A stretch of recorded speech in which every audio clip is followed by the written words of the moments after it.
naglalakad sa tabing dagat. Tirik man ng araw parang langit pag nakayakap ako sa iyo. Tapos nakahawak ka sa aking braso, nangangarap habang nakatingin tayo sa malayo. Ang dami kong hiling, ang dami kong gustong gawin, mga bagay upang pag-ibig ko'y lalo mong damdamin. Gusto ko yung ganito, yung hawak ko ang yung kamay magkaakbay.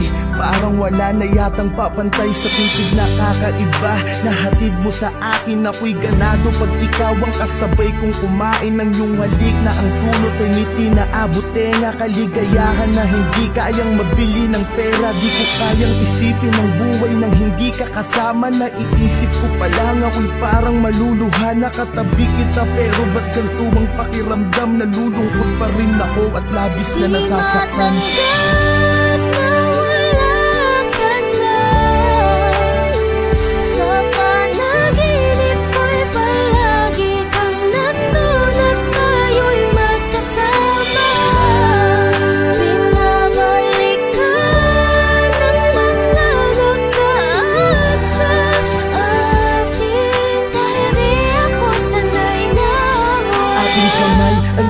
Isa at ikinorting puso, tanda ng pag-iibigan nating hindi susuko sa kahit anong hamon sa ating pagsasamahan. Tumanda man tayo, hindi magkakasawaan. Gusto ko yung ikaw ay lagi kong sinusurpresa. Walang imposible pagdating sa'yo, aking prinsesa. Dito tayo sa gitna ng hugis pusong kandila. Magpapakaromantiko ko upang mapangiti ka. Mga litrato natin ay itatali sa mga lobo. Kakantahang kita kahit medyo wala sa tono. Maipadama ko lang kahit sa simpleng paraan kung paano kita mahalin at pahalagahan. Sinusumpa ko sa harapan ni Ama na sa lahat ng sandali at oras mahali ingatan kita. Pero bakit ganito ang bigat ng pakiramdam? Nalulungkot ako parang may problemang dinadamdam.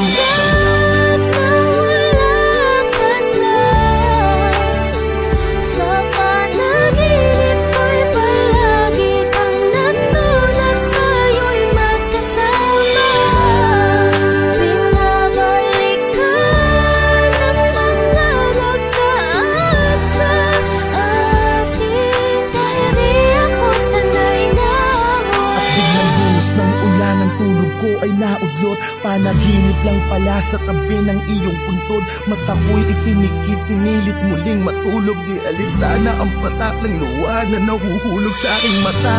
Kahit basang-basanan ng ulan, hindi ko kasi alam kung paano pasisimulan ang buhay nang di ka kasama.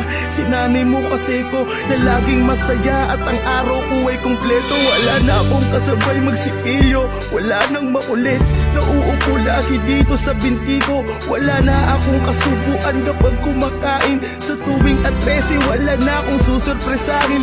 Wala na akong bibigyan ng bulaklak at yayakapin sa harapan ng mga taong pumapalakpak. Wala na ang babaeng habang buhay ko mamahalin. Lahat ng yan tanging sa'yo ko lamang kayang gawin.